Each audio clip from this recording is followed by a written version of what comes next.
প্রতিনিয়ত ওই পাকশির ওই রুটটাতে উনি যখন এই ধরনের প্রবলেম ফেস করছিলেন, তখন উনি ট্রান্সফার হয়ে ঢাকা সিলেট রুটে চলে আসেন। ঢাকা সিলেট রুটে উনি ট্রেন চালাবেন। তো এর ভিতরে মানে যে ঘটনাটা ঘটে এটা ছিল সবচেয়ে মারাত্মক ঘটনা।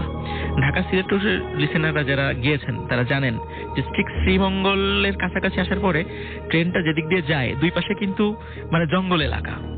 হ্যাঁ, এবং একটা দীর্ঘ সময় কিন্তু জঙ্গলের মধ্যে যান, তারপর দুই পাশে মানে চা বাগানও আছে, যদিও সেটা খুবই সুন্দর একটা জায়গা, কিন্তু রাতের বেলা জায়গাটা মানে দিনের বেলা যতটা না সুন্দর, রাতে কিন্তু ঠিক ততটাই ভয়ঙ্কর। তো উনি একদিন সিলেটে যখন রাতের বেলা ওই দিক দিয়ে আসছিলেন ট্রেন নিয়ে, হঠাৎ উনি তখন দেখছিলেন যে ওনার ওই যে সন্তানটা, প্রথম সন্তানটা, এরকম একাধিক 10-12 জন সন্তান রাস্তার দুই পাশে দাঁড়িয়ে আছে, এবং উনি এটা দেখে খুবই ভয় পান যে এখানে মানে আমার এই প্রবলেমটা শুরু হয়েছে। মনে করছে হয়তো বা ওই পাখি রুটি ছিল, এখানে হবে না, কিন্তু এখানে ওই প্রবলেমটা শুরু হয়।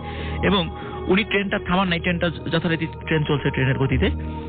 উনি হঠাৎ করে ফিল করলেন এই 7-8 জন এই ছোট ছোট বাচ্চা এবং অনেক বড় মাথার আকৃতির, এবং সবাই একই রকম চেহারা, প্রত্যেকের চেহারা ওনার সন্তানের মতো, এবং এই 7-8 জনই ট্রেনের মধ্যে ঢুকে পড়েছে, ইঞ্জিনের মধ্যে। আচ্ছা, ঢুকে ওনার সাথে ধস্তাধস্তি শুরু করেছে, এবং ওরা প্রত্যেকেই ট্রেনটার হুইলটা টান দিয়ে এটা থামানোর চেষ্টা করছে। ওনার সাথে যে মানে কো ড্রাইভার ছিল সে আবার একটু ক্লান্ত ছিল, ওনাকে বলেছিল ভাই আমি একটু ঘুমাবো, আমাকে একটু পরে ডেকে দিয়েন। কারণ ট্রেনের 2 জন ড্রাইভার থাকে, আমরা জানি যে একজন চালান বেসিক্যালি, আরেকজন সাথে থাকেন মানে সহযোগী হিসাবে।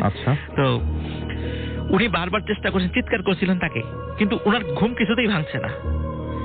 আর ওই যে ছোট ছোট যেই বাচ্চারূপী যেই জিনিসগুলো ওখানে এসেছিল, ওরা বারবার ট্রেনটা থামানোর চেষ্টা করছিল, এবং উনি খুব ধস্তাধস্তি শুরু করেছে কোনো মতে যে ট্রেনটা থামাতে না পারে।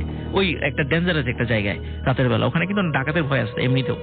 তো উনি অনেক চেষ্টা করেছেন থামাতে না পারে, কিন্তু এরকম ধস্তাধস্তির একটা পর্যায়ে কেন জানি ওনার পাশের ড্রাইভারের ঘুম ভেঙে যায়। ঘুম ভেঙে উনি দেখেন উনি কিসের সাথে, শূন্যের সাথে ধস্তাধস্তি শুরু করেছেন। তো উনি বলে ভাই কি করেন আপনি তো ট্রেনের মানে দরজা দিয়ে পড়ে যাবেন বাইরে। উনি তাড়াতাড়ি মানে পড়ে যাওয়ার মতোই অবস্থা হয়ে গেছে, তাড়াতাড়ি যে ওনাকে ধরে ফেলেছেন। এবং তখন আবার ওনার হুঁশ হয়েছে, দেখে যে না আশেপাশে এখন আর কেউ নেই, তখন আর কেউ ছিল না।